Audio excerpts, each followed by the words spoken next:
वैरियाणम् नमो वज्रायाणम् नमो लोये सर्वसापूर्णम्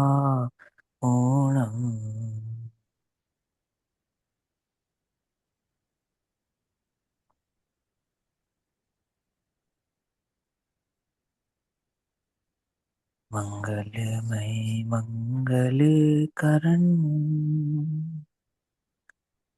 वीतराग विज्ञान नमो ताहि जाते भये अरहंतादिमः हरि मंगल कर हूँ महा ग्रंथ करनी को काज जाते मिले समाज सब पावे निज पद राम इस भवतरु का मूल एक जानहु मिथ्या भान ताको करि निर्मूल अब करहु मोक्ष उपाय।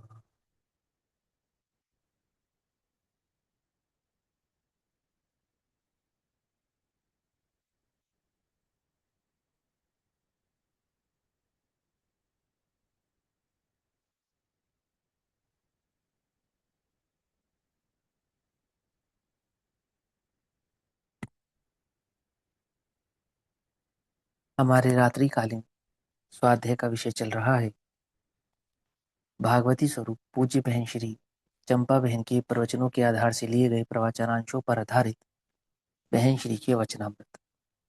और इन वचनामृतों पर जो पूज्य गुरुदेव श्री के प्रवचन हुए हैं, ऐसे वचनामृत प्रवचन के आधार से हम सभी इस भाव को समझ रहे हैं, जिसमें पूज्य गुरुदेव श्री का प्रवचन क्रमांक 24, बहन श्री का वचनामृत क्रमांक 76 76 चल रहा है।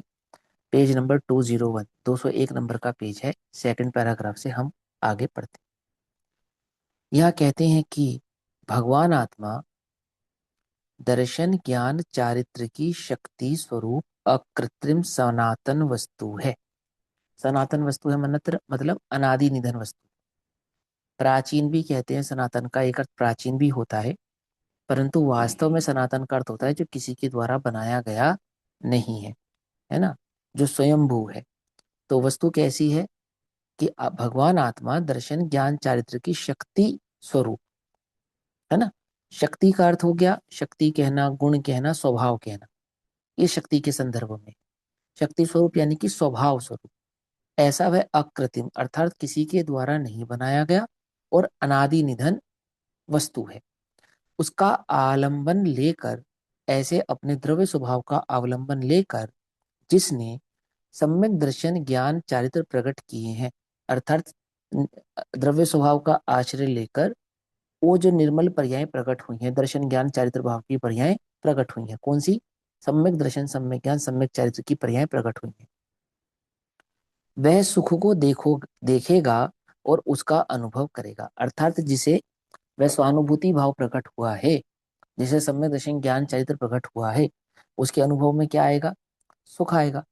सुख को देखेगा और सुख का अनुभव करेगा, अर्थात उसके जानने में भी सुख आएगा और ना कि मात्र जानने में आएगा, अपितु स्वानुभव स्वरूप ही प्रकट होगा। ऐसा पुण्य पाप की रुचि वाला बाह्य संयोगों को देखेगा। जैसे शुभाशुभ परिणामों की रुचि है, शुभाशुभ परिणामों की दृष्टि है, पुण्य पाप की दृष्टि है, यह संयोगों की दृष्टि है, संयोगों में इष्ट अनिष्ट भावों की दृष्टि है।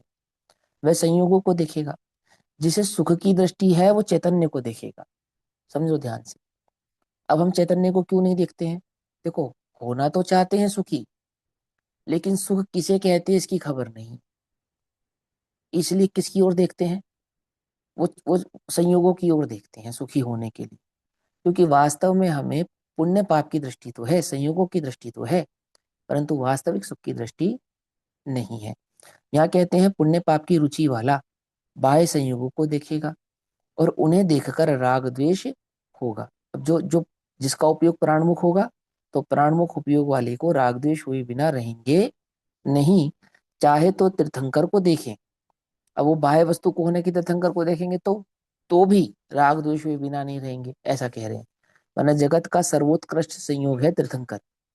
जो तीर्थंकर भगवान का संयोग प्राप्त हुआ है ना, ये लोक का सर्वोत्कृष्ट संयोग है, इससे बड़ा कोई संयोग नहीं है। और इसी अपेक्षा से कहते हैं कि महान पुण्य का उदय है कि हमें जैन धर्म मिला। इसको पुण्य के उदय से समझाते हैं ना, तो ये इस सर्वोत्कृष्ट संयोग है।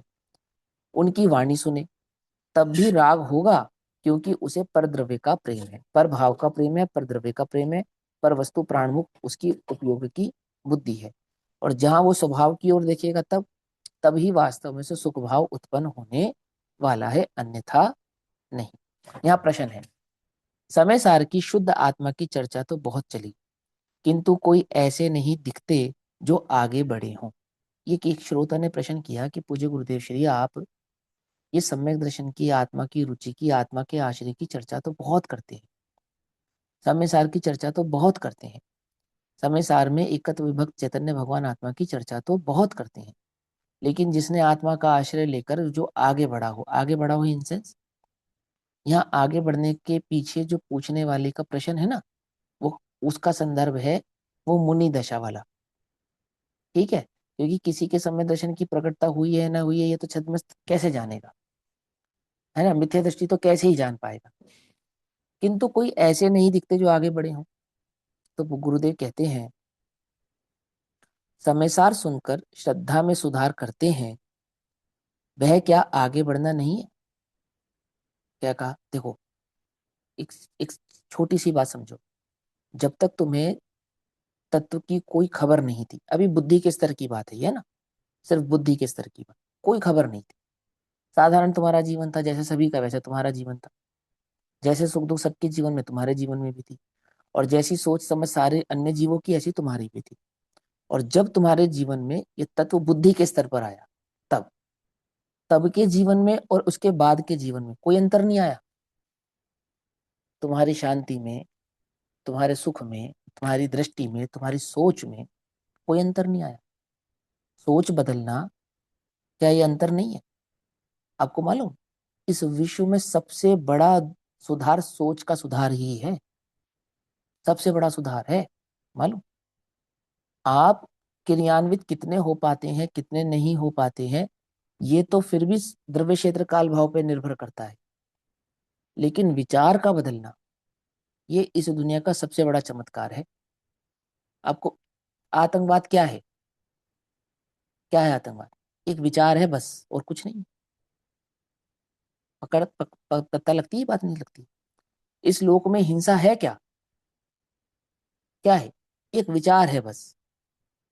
और विचार का ही आदान प्रदान होता है, और जगत में हिंसा फैलती है। विचार का ही आदान प्रदान होता है, और जगत में हिंसा रुक जाती है।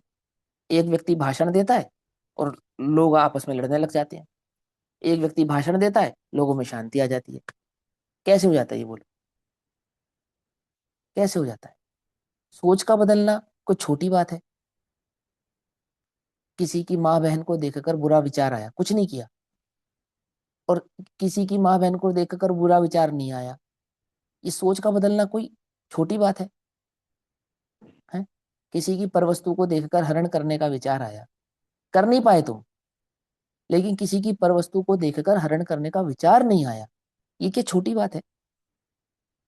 कुछ बात समझते नहीं? अंतर में ये बात, समता प्रकट होना, स्वपर का भेद ज्ञान प्रकट होना, बुद्धि के स्तर पर प्रकट होना, ये परवस्तु मेरे सुख का कारण नहीं है, ये कम शांति है। लेकिन गजब की बात यह है कि इस बदलाव को कोई बदलाव स्वीकार करता ही नहीं, समझ ही नहीं आता उसे। तुम देखो, अपने जीवन में झांक कर देखो, तत्व प्राप्त होगा, वो अनुभव में आएगा, उसकी बात तो बात की है, लेकिन जो बुद्धि के स्तर पर ही तत्व समझ में आया है, उससे कितनी क्षमता, कितनी शांति अपने जीवन में प्रकट हुई है, यह बात तो वह जीव स्वयं ही अनुभव कर सकता है। उसको तो किसी पर से सर्टिफिकेट लाने की जरूरत ही नहीं है ना। कितने ही प्रसंगों पर मात्र बुद्धि के स्तर पर यदि तत्व विचार कर लिया जावे, तो कितनी अंदर में समता, कितनी अंतर में शांति प्रकट हो जाती है, कितनी कषायों में मंदता आ जाती है, कितना दुख का वेदन कम हो जाता है। विचार करने की बात है। पूज्य गुरुदेव कहते हैं, समयसार सुनकर श्रद्धा में सुधार करते हैं।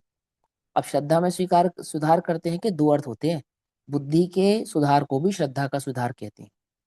और जो अनुभूति में सुधार आता है, माने वो अनुभव प्रभाव से प्रकट होता है, उसको भी श्रद्धा का सुधार कहते हैं, है ना। वह क्या आगे बढ़ना नहीं है? मुख्य बात तो वही है। क्या?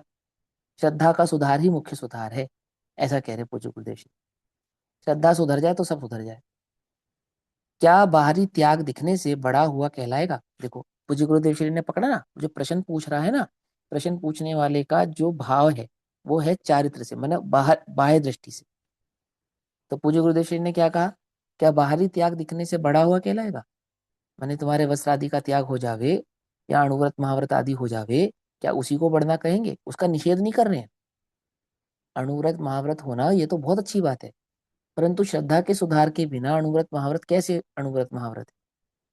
हिंदू संप्रदाय की कथा में एक कहानी आती है कि रावण साधु का वेश बनाकर आया था। किसका वेश बनाकर आया था? साधु का। और श्रद्धा में विकार था, वेश साधु का था। बोलो। और मालूम उन्होंने क्या अर्थ निकाला? सुनना, ये हमने नहीं निकाला, ये अन्य मतों ने अर्थ निकाला कि साधु के वेश में भी हो पुरुष तो स्त्री उसके समीप ना जाए।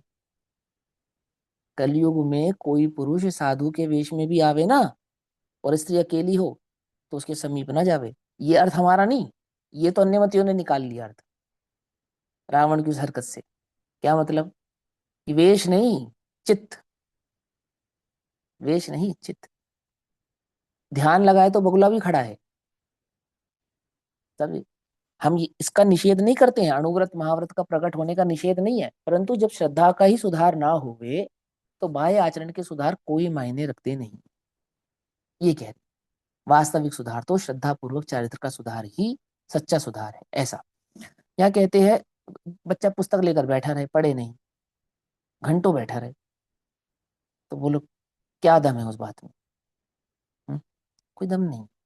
यहाँ कहते हैं बाहरी त्याग दिखने से बड़ा हुआ कहलाएगा, अंतर में मिथ्या श्रद्धान त्याग और सच्ची श्रद्धा का आदर किया, वह क्या आगे नहीं बढ़ा है? हुँ? मिथ्यात्व का त्याग होना, सम्यक श्रद्धान का प्रकट होना, उसकी प्राप्ति होना, उसका मार्ग समझ में आना, क्या ये आगे बढ़ना नहीं है? आहा, जीव को श्रद्धा में सुधार की महिमा नहीं आती। समझे? जीव को और श्रद्धा में सुधार की महिमा क्यों नहीं आती? क्योंकि श्रद्धा अपना गुण है, उसमें तो स्वीकृति है ही नहीं, और देह अपना लक्षण नहीं है, उसमें अहमपना है, इसलिए नहीं आती। क्या कहा? आती समझ में? देह में मैं पना है ना, इसलिए देह के क्रियाकारित्व को मेरा क्रियाकारित्व हुआ है, ऐसी बुद्धि के कारण देह के बदलाव को ही अपना बदलाव मानता है, और श्रद्धा जो कि मेरा अनादि गुण है, उसके बदलाव में उसके बदलाव होने को अपना बदलाव होना मानता ही नहीं है। यहाँ कहते हैं जीव ने अनादि काल में सम्यक दर्शन स्वरूप श्रद्धा का सुधार कभी नहीं किया। एक बार भी चित्त में ये स्वीकार नहीं किया, अहो मेरा स्वरूप क्या है ना? क्या मेरा लक्षण है, क्या मेरा स्वरूप है, कैसा मैं हूं? अपितु अनादि से क्या मानता आया है? ये शरीर आदि में हूं और ये संयोग आदि मेरे हैं। देखो अभी वर्तमान में भी तत्व ज्ञान के बल पे यदि तुम्हें भेद ज्ञान करना भी है, करते भी हो, और थोड़ी बहुत तुम्हें समता भी प्रकट हुई है या होती भी है, तो सारी की सारी प्राणमुखी रहती है। संयोग संबंधी विचार और संयोग संबंधी समता, बस। आत्म संबंधी समता तो अभी भी बुद्धि के स्तर पर प्रकट नहीं करता जी। वर्तमान की दशा की बात बतला रहा हूँ, सभी के लिए नहीं कह रहा हूँ, लेकिन ज्यादातर जीवों का यही हाल है। स्वाध्याय करते 10 15 20 वर्ष हो गए हों, समझना बहुत ध्यान से, बारीक से बात को समझना, और समता का प्रसंग आता हो, भेद ज्ञान की बात आती हो, तो किससे भेद ज्ञान करते हो? किससे? उदयों से, संयोगों से, बस। अरे ये मेरे नहीं है, मैं इनसे भिन्न चैतन्य तत्व निराला हूँ, आपूर्ण हूँ, स्वयमेव शक्ति स्वयमेव देवा, ऐसा अपने स्वभाव वाला मैं स्वयं हूँ। मुझे पर की आवश्यकता नहीं है, पर से मेरा संबंध नहीं है, ऐसा तो विचार करता ही कहाँ है? करता ही कहाँ है? केवली के ज्ञान में झलका था, इसलिए ऐसा परिणमन हो गया। मैं पर का करता नहीं हूँ, इसलिए ऐसा परिणमन हो गया। ऐसा विचार तो करता है, लेकिन वो विचार भी सारा का सारा कहाँ होता है? पराश्रित होता है, टोटल का टोटल फोकस पराश्रित होता है। बस इतनी सी बात समझो कि एक घटना को देखकर क्रोध आया, अब उस घटना को देखकर क्रोध नहीं आता या कम क्रोध आता है। लेकिन क्रोध नहीं भी आया तो भी जो फोकस था वो घटना पर ही रहता है, संयोग पर ही रहता है। क्या? बहुत धन नहीं है, गरीबी है, मान के चलो, तो फोकस तो गरीबी पे ही रहता है, लेकिन एक समता रहती है कि कोई बात नहीं, मैं इसका करता नहीं, वो मेरा करता नहीं, धन से जगत में कार्य होता नहीं, स्वतंत्र परिणमन होता है, बस ऐसा ऐसा। अरे मैं चैतन्य हूँ, धन की मुझे आवश्यकता नहीं है, धन मेरे सुख का कारक नहीं है, इस देह से मैं भिन्न हूँ, चार गति मेरा घर नहीं है, स्वद्रव्य क्षेत्र काल भाव से अपने में अनंत गुणों का मैं स्वयं निधान हूँ, अपनी प्रभुता को भूलता हूँ तो ये अवस्था होती है, ऐसा तो विचार ही नहीं करता, ऐसा तो विचार ही नहीं करता। बात समझ में आती है? मैं हूं अपने में स्वयं पूर्ण, पर की मुझ में कुछ गंध नहीं, इसका तो विचार ही नहीं करता। अधिक से अधिक भेद विज्ञान कहाँ है, कहाँ तक सीमित है? ऊपर वस्तु तक सीमित है, बस पर वस्तु तक। ये ज्यादा से ज्यादा देह में होने वाले रोगों तक। रोग हो गए, ठीक है, समता रखनी, कैसे रखते हो? कैसे रखते? मैं देह से भिन्न हूं, इतना किया तो शाबाश। परंतु देह से भिन्न हूं और दृष्टि कहाँ है? देह पे। रोग से भिन्न हूं और दृष्टि कहाँ है? रोग पे। अरे देह से भिन्न हूं तो क्या हूं, उस हूं पे दृष्टि ला, उस हूं का संयोग कर, उस हूं का अनुभव कर, उस हूं की स्वीकृति कर। बात समझ में आती नहीं आती?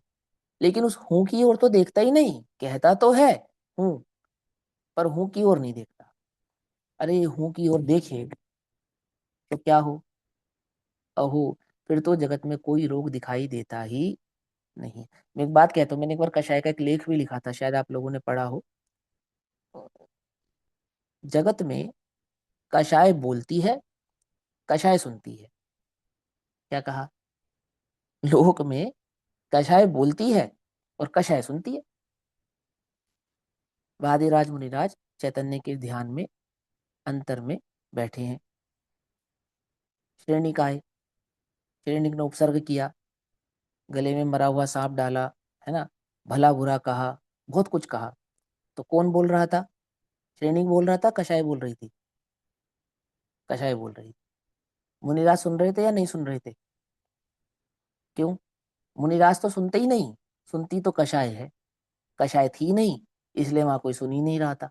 कुछ बात समझ में ही नहीं? समझ में ही? उन मुनिराज की कषाय थी नहीं, इसलिए कोई सुन ही नहीं रहा था। पकड़ में आती, बात नहीं पकड़ में आती? फिर बाद में दोबारा श्रेणी का है, क्षमा मांगी, है ना। अब कौन बोल रहा है? अब मंद कषाय बोल रही है।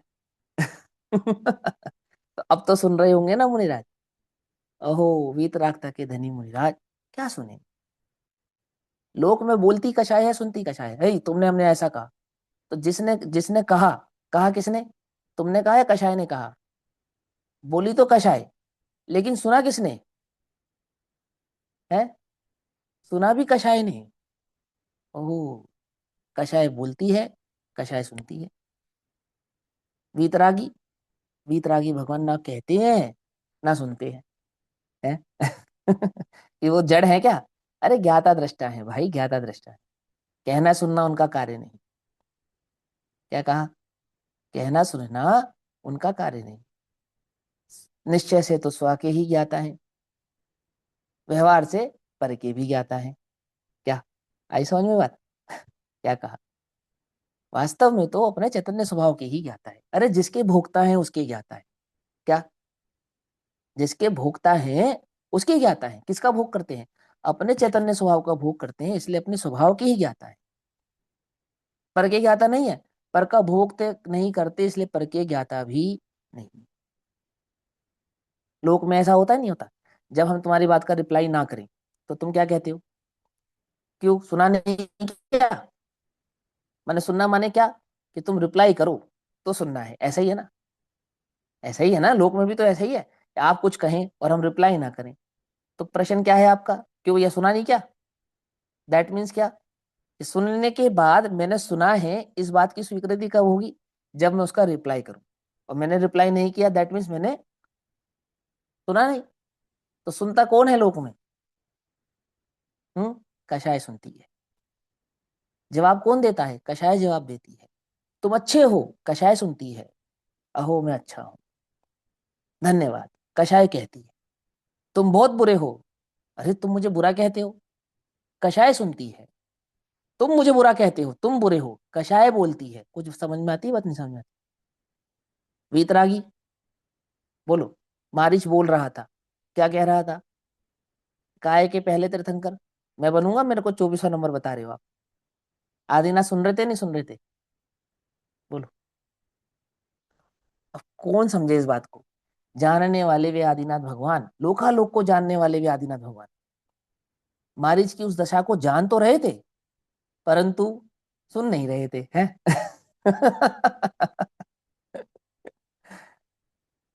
कान किसके हैं? कषायों के हैं, कषायों के। कषाय करोगे तो कान मिलेंगे, और कषाय नहीं करोगे तो तुम कान की बात कहते हो, एक इंद्री नहीं मिलेगी तुम्हें। क्या? तुम कान की बात कर रहे हो, हम कह रहे हैं एक इंद्री नहीं मिलेगी, अशरीरी, अतीन्द्रिय। आती है बस, समझ में नहीं आती? क्या कहते हैं? अहो धन्य है वह वीतराग दशा। श्रद्धा का सुधार क्या सुधार नहीं है? मैं चैतन्य हूं, यह सुधार क्या सुधार नहीं है? परंतु कभी मैं चैतन्य हूं अंतर में इस बात को स्वीकार किया ही नहीं है। देह के सुधार को अपना सुधार मानता है। अहो, यह देह तेरा स्वभाव नहीं है, तेरा स्वरूप नहीं है, ये तू नहीं है। यह बात तो अंतर में कभी समझ में आई नहीं है। देखो यहाँ कहते हैं, लोगों को इस मुख्य वस्तु की खबर नहीं पड़ती, इसलिए बाह्य त्याग करते हैं, प्रतिमा धारण कर लेते हैं। इसका निषेध नहीं कर रहे पूज्य गुरुदेव श्री, ध्यान से समझना। प्रतिमा आदि धारण करने से धर्म नहीं होता। ओहो, सहज प्रतिमा भाव रूप परिणमित होने से धर्म होता है, निषेध नहीं है। अंतर में अपने वैभव की खबर है नहीं। देह बुद्धि से देह के परिणमन को धर्म माने, ऐसे देह की परिणति के सुधार को अपनी परिणति माने, वह वास्तव में धर्म नहीं है। प्रतिमा धारण कर लेते हैं, किंतु वह सब राग है, राग है। और स्वरूप स्थिरता तो अंतर में अराग की दशा हो, वह है। किसकी दशा हो? अराग की दशा, राग की दशा नहीं। सीता की क्या दशा होगी? कैसी होगी मेरी सीता? दुखी होगी, कुछ खाया होगा, पिया होगा, क्या हुआ होगा? कौन विचार रहा है ये? रामचंद्र जी विचार रहे हैं, कषाय विचार रही है। समझे? कुछ बात समझ में आती है नहीं आती? क्या कहते हैं? वही सीता प्रतिन्द्र वो रामचंद्र जी पे उपसर्ग करने आया, क्या कहने लगा? देखो ये रावण मुझे फिर हरण करके ले जा रहा है, तुमने वादा किया था, क्या किया था? तुम मेरा साथ दोगे, मेरी रक्षा करोगे। अब रामचंद्र जी सुन ही नहीं रहे। क्यों? सुनने वाला जो है ना, कषाय है ही नहीं, है ही नहीं। बहुत दुखी हो रहे हो तुम दुखी हो रहे हो, और वो कषाय दुखी हो रही है, समझा? कषाय, पकड़ना ध्यान से। अब ममत्व भाव धारण किया ना तूने उनमें, इसलिए दुखी हो रहा है। सुखी होने का क्या उपाय? क्या उपाय? वो जो सुनती है ना कषाय, उसे छोड़ दो। वो जो देखती है ना कषाय, उसे छोड़ दो। ये बहुत सुंदर है, कौन देख रहा है? कषाय देख रही है, ये बहुत सुंदर है। अहो ये तेरा स्वरूप नहीं, ये तेरा स्वरूप नहीं। आती है बात समझ में नहीं आती? क्या कहते हैं? प्रतिमा धारण कर लेते हैं, अब ये भी कषाय है। देखो देखो मैं मुनि हो गए, देखो मैं धर्मात्मा हूँ, देखो मेरी अमुक क्रिया का फल क्या होगा, मुझे आगामी काल में सुख की प्राप्ति हो। किस सुख की प्राप्ति होगी? अरे सुख स्वभावी चैतन्य की दृष्टि करे तो सुख आगामी काल में नहीं, इसी समय प्राप्त होने वाली वस्तु है। क्या कहा? धर्म का फल कब मिलता है?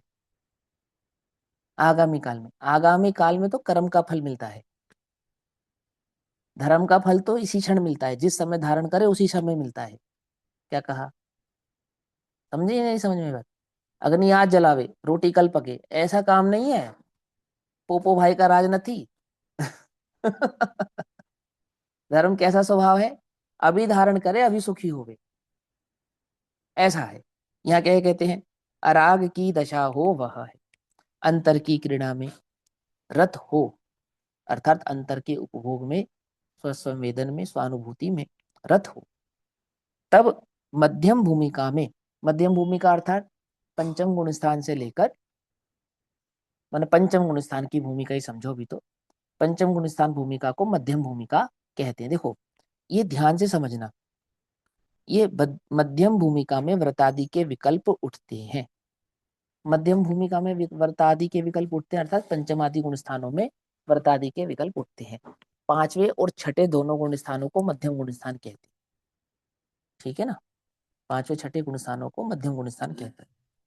और भी बात है लेकिन वो थोड़ा प्रसंग नहीं है इसलिए मैं नहीं कहता, यहाँ पे बात को समझो, बस इतना ही समझो। अंतर की क्रीड़ा में रत हो तब मध्यम भूमिका में व्रतादि के विकल्प उठते हैं, परंतु अभी मुख्य वस्तु तो श्रद्धा है। अभी माने प्रथम, अभी मुख्य वस्तु तो कहने का तात्पर्य क्या, प्रथम, प्रथम तो क्या है, श्रद्धा है, जिसका ठिकाना नहीं है। समझ नहीं बात, वीतरागियों के मार्ग में चलता हो, वीतराग रूप को धारण करता हो, है, तंत्र मंत्र से कार्य होना माने, कुदेव कुगुरु कुशास्त्र से कार्य होना माने, सर्वज्ञ भगवान की वीतराग दशा की अवस्था को ना पहचाने, कौन है वह जी।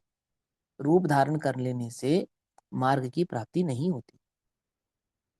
आती बात समझ में नहीं आती।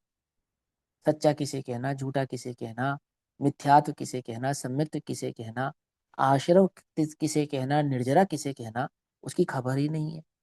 मैं कौन हूं, मैं क्या नहीं हूं, इस भाव की खबर ही नहीं है। पज्जे मूड़ा ही पर समया, ये भाव समझ में आया ही नहीं है। क्यों नहीं आया है, क्योंकि प्रथम कार्य हुआ नहीं है। प्रथम कार्य क्या था, प्रथम कार्य था वो श्रद्धा का बदलाव, वो तत्व की प्रतीति, वो अंतर में मैं चैतन्य हूं ऐसे अपने भाव स्वभाव स्वरूप को भली प्रकार से जाने, माने, पहचाने, ये था। उसे जाना नहीं, माना नहीं, पहचाना नहीं, कैसा व्रत आदि का भाव। देखो यहाँ कहते हैं अभी मुख्य वस्तु तो श्रद्धा, जो श्रद्धा है, अभी मुख्य वस्तु जो श्रद्धा है। अभी मुख्य वस्तु कहने का तात्पर्य समझ में आई ना बात, अभी कहने का मतलब प्रथम, प्रथम जो मुख्य वस्तु है वह श्रद्धा है, ऐसा कहाँ लिखा है, कहाँ लिखा याद है, पुरुषार्थ सिद्धि उपाय में आचार्य अमरचंद्र देव ने कहा, त्रादव, रत्नत्रय में त्रादव, त्र आदव अर्थात आदि, तीनों में आदि कौन, श्रद्धान, सम्यक दर्शन, सम्यक ज्ञान, सम्यक चारित्र, इन तीनों में जो प्रथम है वो क्या है, वो श्रद्धा है। श्रद्धा के बदले बिना ज्ञान सम्यक नहीं होता, चारित्र सम्यक नहीं होता। आई बात समझ में, कहाँ लिखा है, पुरुषार्थ सिद्धि उपाय में लिखा है।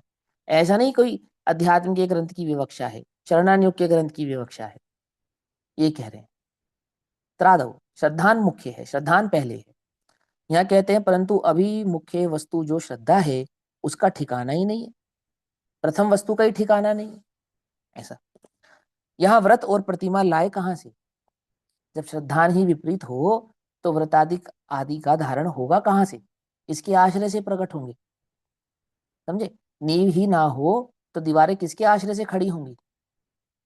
व्रत आदि क्या है, बाढ़ है, बाढ़ किसकी, किसकी, संयम की। किस संयम की, चैतन्य रूपी आत्मा में, चैतन्य रूपी रतन में जो उपयोग की अंतरंग में स्थिरता हुई है ना, स्थिरता, उस स्थिरता की बाही बाढ़ है वो, अंतर में कुछ है ही नहीं। किसकी बाढ़ कर रहे हो बोलो, वहीं लगा रहेगा चित्त, कहाँ लगा रहेगा, ईंट में, चूना में, पत्थर में, मंत्र में, माला में, पुस्तक में, प्रभावना में, यहाँ लगा रहेगा चित्त, चैतन्य की खबर ही नहीं। आत्मा कोई वस्तु है इसकी, कोई इसका कुछ पता ही नहीं। किसका, किसकी लड़ाई चलेगी लोक में, वर्चस्व की लड़ाई, वर्चस्व की। बोलो चैतन्य का वर्चस्व क्या है, क्या है, अरे सम्यक दर्शन को प्राप्त करे, स्वानुभूति को प्राप्त करे, आठ कर्मों पे विजय पावे, उस सिद्धत भाव को प्राप्त करे, ऐसे अपने वर्चस्व स्वभाव को तो जानता नहीं, पहचानता नहीं। पद का वर्चस्व होता है फिर, बड़ा आचार्य कौन, बड़ा साधु कौन, ज्यादा भीड़ किसकी, ए तुमने हमें नमस्कार नहीं किया, ए तुम उनको नमस्कार कर, ये सब इसी में लगा रहे, इसी में लगा रहे। वो कैसी, कैसी, आप सोचो बड़ी खोटी बात है ये, यदि हमें ये कहना पड़े आपसे कि तुम हमें जय जिनेन्द्र करो, इतनी खोटी बात है ये, मालूम। आप समझ नहीं सकते, इसकी कल्पना नहीं कर सकते। माने अपना सम्मान, अपना आदर हमें तुम्हें तुमसे कहकर करवाना पड़े, कहकर करवाना पड़े। विचार तो करो, विचार तो करो। अपमान करने वाले मारीच को भी 24वां तीर्थंकर कहने वाले आदिनाथ की परंपरा है। क्या कहा? विचार तो करो, विचार तो करो। उपसर्ग करने वाले श्रेणिक और उपसर्ग दूर करने वाली उस श्रेणी की पत्नी, उन दोनों को समान भाव से, दृष्टि से, समान दृष्टि से देखने की परंपरा है? ना काहू से दोस्ती, ना काहू से बैर। ऐसा नहीं ये श्रेणी तू तो बहुत बुरा है, चेलना बहुत बढ़िया है, ऐसा नहीं। ये मार्ग नहीं अपना। मार्ग कैसा है? वीतरागियों का मार्ग, वीतरागियों का मार्ग। यहाँ इष्ट अनिष्ट न कोई जग में, मात्र ज्ञान को गे कहो। हूँ स्वतंत्र निश्चल निष्काम, ज्ञाता दृष्टा आत्मना। नहीं अशांति का कारण कुछ भी, ज्ञान दृष्टि से देख रहूं।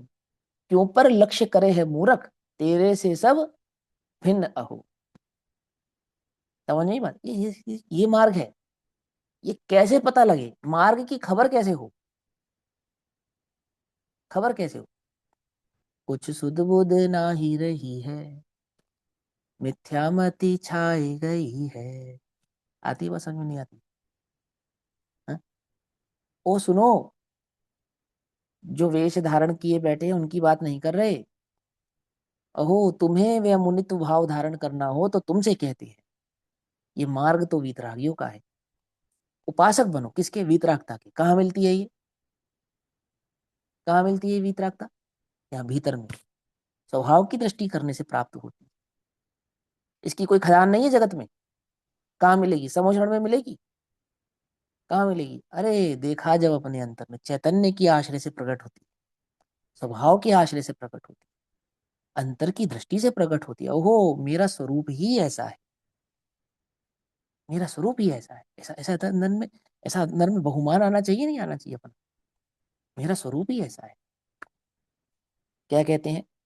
प्रतादिक के विकल्प उठते हैं, परंतु अभी मुख्य वस्तु जो श्रद्धा है उसका ठिकाना नहीं, पता ही नहीं है उसका। वहां व्रत और प्रतिमा लाए कहां से? बताओ कहां से प्रकट होंगे वो?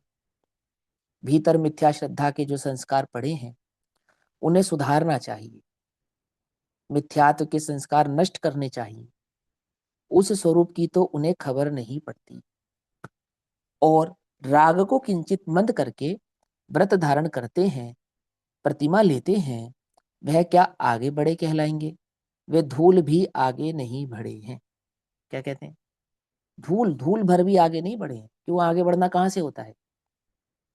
श्रद्धा, ज्ञान, चारित्र, ये जो मेरे गुण हैं इनके परिणमन से इनका आगे बढ़ना होता है। इनका सम्यक परिणमन हो गए तो, इनका सम्यक परिणमन हुआ ही नहीं है, आगे बढ़ गए। यहाँ तो सम्यक दर्शन ज्ञान चारित्र तीनों साथ लिए हैं, तीनों साथ लिए हैं। क्यों? तीनों को कहा ना पूज्य बहन ने, आत्मा का मूल स्वभाव दर्शन ज्ञान चारित्र रूप। यहाँ तो तीनों को साथ लिया है। परंतु उनमें से ऐसा भी समझने योग्य है कि जो दर्शन शुद्धि होती है, दर्शन शुद्धि यानी श्रद्धा का विशुद्धपना प्रकट होता है, अर्थात सम्यक दर्शन प्रकट होता है, वह त्रैकालिक आत्म स्वभाव के अवलंबन से होती है। पकड़ में बात? माने श्रद्धान की जो शुद्धि प्रकट होगी, चारित्र में जो स्थिरता प्रकट होगी, आंशिक स्थिरता प्रकट होगी, अनंतानुबंधी के अभाव रूप प्रकट होगी, तो वह भी कैसे प्रकट होगी? कि स्वभाव के अवलंबन से प्रकट होगी, अपने अवलंबन से प्रकट होगी, अपने चैतन्य भगवान आत्मा के अवलंबन से प्रकट होगी। कौन है वो? मैं स्वयं हूं, ऐसा अंतर में धारण करने से प्रकट होगी। आत्मा में श्रद्धा गुण त्रिकाल विद्यमान है, और जो सम्यक प्रकट होता है वह उसकी पर्याय है। सम्यक दर्शन किसकी पर्याय है? सम्यक दर्शन दर्शन गुण की पर्याय है, श्रद्धा गुण की पर्याय है। दर्शन और श्रद्धा एक अर्थवाची है यहाँ पर, है ना। आत्मा में एक दर्शन नामक गुण जो देखने संबंधी उसकी बात नहीं, आत्मा के श्रद्धा गुण की बात है यहाँ पर। जिस प्रकार ज्ञान गुण त्रिकाल है और मति श्रुतादिक उसकी पर्याय है, तदनुसार उसी की तरह स्वभाव के अवलंबन से श्रद्धा में सुधार हो तो ज्ञान का भी सुधार हो, और साथ ही स्वरूपाचरण चारित्र रूप स्थिरता का भी सुधार हो। ऐसा सुधार हो उसका लोगों को मूल्य नहीं लगता, किंतु मुख्य वस्तु तो वही है। अभी देखो ध्यान से, अभी बात समझ में आ रही है? ज्ञान और ज्ञानोपयोग, समझ में आ रही है? बात नहीं समझ में आ रही? कि नहीं समझ में आ रही है ना? देखो क्या लिखा, तो तीनों का सुधार हो, और तीनों का सुधार में मूल्य नहीं लगता, और मूल्य नहीं लगता किंतु मुख्य वस्तु तो वही है। कौन? ज्ञान दर्शन चारित्र, तीनों मुख्य वस्तु तो वही है। ठीक है ना? यहाँ कहते हैं आहा, जिसे मिथ्या श्रद्धा का नाश करना हो, वह क्या करे? वह श्रद्धान सम्यक सुधार करना हो, उसे पहले भगवान आत्मा कैसा है, उसे शुद्ध चैतन्य तत्व को यथावत जानने का प्रयत्न करना चाहिए। ये समझने वाली बात। बोलो, तुम्हें रत्नत्रय प्रकट करना है? कि हाँ। तुम्हें वह सम्यक दर्शन भाव प्रकट करना है? कि हाँ। आत्मानुभव प्रकट करना है? कि हाँ। तो पहले क्या करे? पहले में पहले वो चैतन्य भगवान आत्मा कैसा है, वो वस्तु कैसी है, वो तत्व कैसा है, उसके संदर्भ में यथावत उसका ज्ञान करे। यदि उसके ज्ञान में त्रुटि करी तो नहीं प्राप्त होगा, तो प्राप्त नहीं होगा। वहां गड़बड़ करेगा तो नहीं मिलेगा। उसका स्वरूप कैसा है, वह भाव भली प्रकार से अपने ज्ञान में समझ में आना चाहिए। अब लोग क्या कहते हैं? लोग कहते पंडिताई है ये तो है, क्षयोक्षम जिनका ज्यादा होगा उन्हीं को आत्मा की प्राप्ति होगी, इसका मतलब तो ये हो गया, जिनको नहीं होगा उन्हें होगी ही नहीं। है? तो भाई क्षयोक्षम, क्षयोक्षम समझना, अपेक्षाकृत बात है। क्षयोक्षम कौन से गुण की पर्याय है? ज्ञान का क्षयोक्षम ज्ञान गुण की पर्याय है। और ज्ञान तेरा स्वभाव है, स्वभाव तो तेरा है तीनों लोगों को जानने का। समझ ध्यान से। और यहाँ थोड़ा सा जानने की बात करें तो क्या कहता है? हो, ये पंडिताई से थोड़ी हो जाएगा। अरे भाई, चैतन्य के स्वरूप को समझने का नाम पंडिताई नहीं है। क्षयोक्षम ज्ञान में अहम करने का नाम पंडिताई है। क्या कहा? कुछ बात समझ में आई या नहीं? पंडिताई किसका नाम है? ये जो ज्ञान में क्षयोक्षम भाव प्रकट हुआ है, इस क्षयोक्षम में जो तेरे को जानना हुआ है, उस जानने में जो तुझे अहम पाना हुआ है ना, मैं इतना जानता हूं, इसका नाम पंडिताई है। और वो जानना मेरा स्वभाव है, इसका नाम पंडिताई नहीं है। और जानना मेरा स्वभाव है, इसकी भली प्रकार से खबर हुए बिना क्या नहीं होगा? भली प्रकार से खबर। यथावत का मतलब समझते हो? यथावत माने, यथावत माने देखो सुनो, यथावत का स्वरूप। जैसा है हम्म। वैसा। हाँ, जैसा है वैसा है ना। जैसा है वैसा मात्र इतना नहीं है यथावत का अर्थ। देखो समझना ध्यान से, कैसे नहीं है देखो मैं समझाता हूँ। आत्मा ज्ञाता दृष्टा है या नहीं? है। आत्मा शरीर से भिन्न है या नहीं? है। आत्मा रूपी है या अरूपी है? अरूपी है। ये तो सांख्य मति भी जानता है, ये तो बौद्ध मति भी जानता है। तो यथावत नहीं जानता? आत्मा शुद्ध बुद्ध एक निरंजन भाव है या नहीं? ये है। ये तो वेदों में भी लिखा है। फिर काय को उन्हें मिथ्या दृष्टि कहते हो? बोलो, यथावत का मतलब क्या है? किसे कहेंगे यथावत? यथावत का अर्थ रघुकुल मालूम है क्या पर्याय क्या से होता है? जानने पे यथावत कहेंगे उसको। हाँ, जो रघुकुल जानति अरहंतम तब्बत गुणत पर्याय। पज्जयते, मुझे कहते हैं यथावत। अर्थात वीतरागियों की सर्वज्ञता, वीतरागता, हितोपदेशता के स्वरूप को भली प्रकार से जानकर उनके द्वारा कहे गए द्रव्य गुण पर्याय के स्वरूप को जानना, उसे यथावत कहते हैं। पकड़ में ही बात। यथा कौन जानता है? यथा यह वस्तु यथावत कौन जानता है? बोलो। सर्वज्ञ के सिवा इस जगत में किसकी ताकत है जो वस्तु के यथावत स्वरूप को जानता हो? बोलो, है कौन इस लोक में जो सर्वज्ञ के सिवा इस वस्तु के यथावत स्वभाव को जानता हो? और जो सर्वज्ञ को नहीं जानता, वो वस्तु को जानता है? क्या? कुछ बात समझ में नहीं? वस्तु के यथावत स्वरूप को जिसने जाना है, जो उसे तो जानता नहीं, और कहता है कि मैं वस्तु को जानता हूं। कैसे जानता है? समझा तो सही, हमें भी तो पता चले। कैसे जानता है? आती यथावत, एक यथावत शब्द में पूरा आगम समाहित है। पूरा आगम। अध्यात्म समाहित है, आगम समाहित है मेरे भाई, समझना ध्यान से। ये पंडिताई की बात नहीं है, तर्क उठता है, तर्क। शिवभूति मुनिराज को तो कम ज्ञान था, किसने कहा कम ज्ञान था? बताओ हमें। जो ये कहते हैं ना, उन्हें तत्व की समझ नहीं है। उन्होंने आगम को आगम की दृष्टि से ना देखा है, ना पढ़ा है, ना परखा है। पर एक कार्य होता है ना तो 5 समय पूर्वक होता है। जो वर्तमान युग के कथानक होते हैं वो निमित्त प्रधान होते हैं। समझ में ही बात नहीं समझ में? वहां उन मुनिराजों की, जो शिवभूति मुनिराज थे, उनकी तत्समय की योग्यता कैसी थी? क्षयोक्षम की कमी। फिर फिर वो निमित्त मिला उन्हें, कौन सा? तिल तुष मात्र भिन्न का निमित्त मिला उन्हें। तो निमित्त से कार्य हुआ क्या? कार्य तो उपादान की योग्यता से होता है। तो जब उपादान में योग्यता पकती है, तो पांचों समवायों में पांचों लब्धियां प्रकट होती है, या एक ही लब्धि प्रकट होकर रह जाती है, सीधा करण लब्धि हो गई उन्हें? है? उस तत्व को समझने लायक क्षयोक्षम भी प्रकट हुआ क्या? कब? उसी समय। ये बात समझ में आती है नहीं आती है? अब तुमने सीधा कहानी सुना दी कि वो क्या नाम है, शिवभूति महाराज को ज्ञान नहीं था। अरे जब नहीं था तब नहीं था, लेकिन जब वस्तु समझ में आई तब की बात करो ना, तब की बात करो। तो उस तत्व को समझने लायक जितना क्षयोक्षम चाहिए, उतना क्षयोक्षम भी प्रकट हुआ। जितनी विशुद्धि चाहिए, उतनी विशुद्धि भी प्रकट हुई।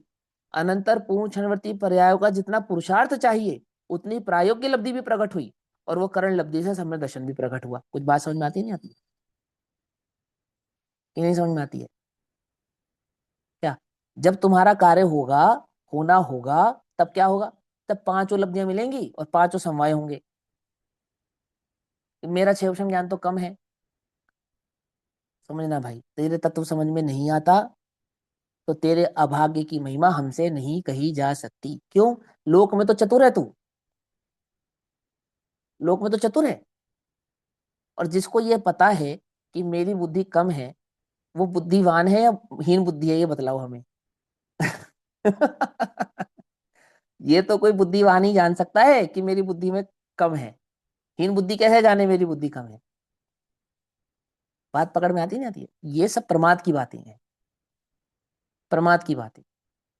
पूज्य गुरुदेव श्री पूरे जीवन कहते रहे, 8-10 घंटा स्वाध्याय जोइए, 8-10 घंटा स्वाध्याय जोइए।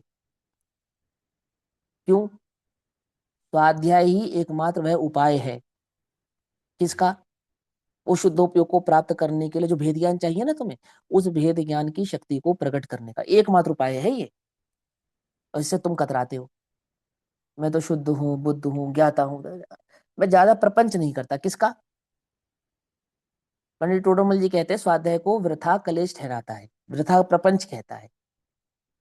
व्यर्थ की बातों में नहीं अटकता मैं।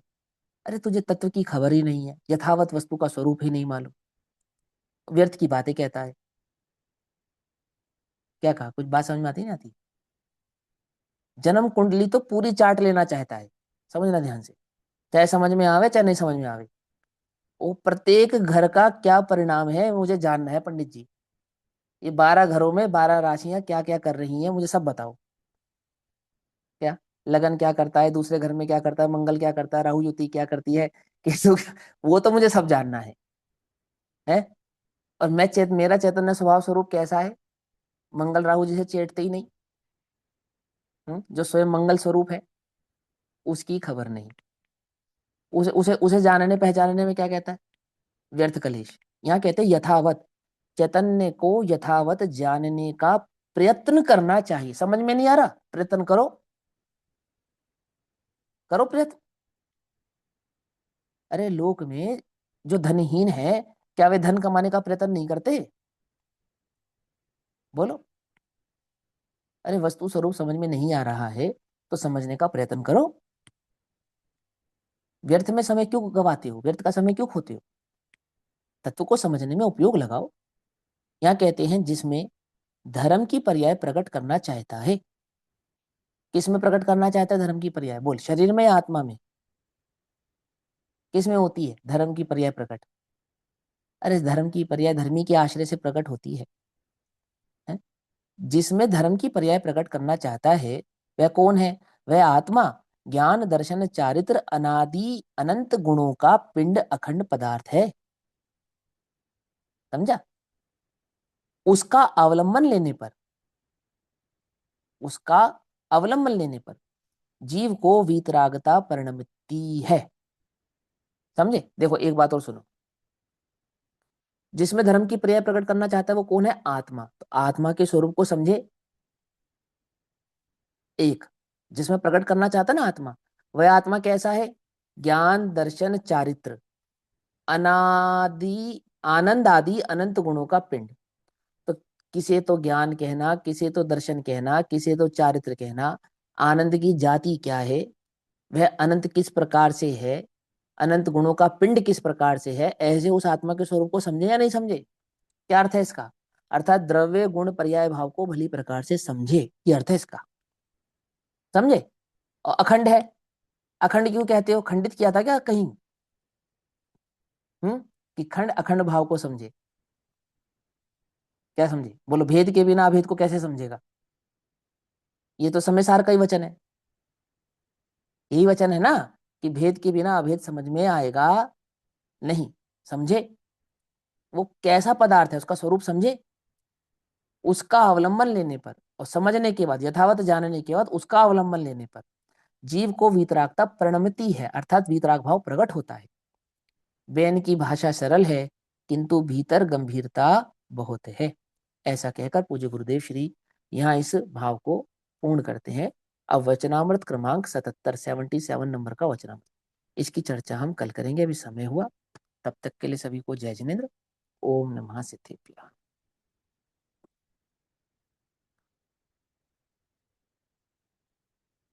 निज निधि निज में बताए, यह अनंत उपकार है, उसके लिए चिन्हवाणी माँ को वंदना शतबार।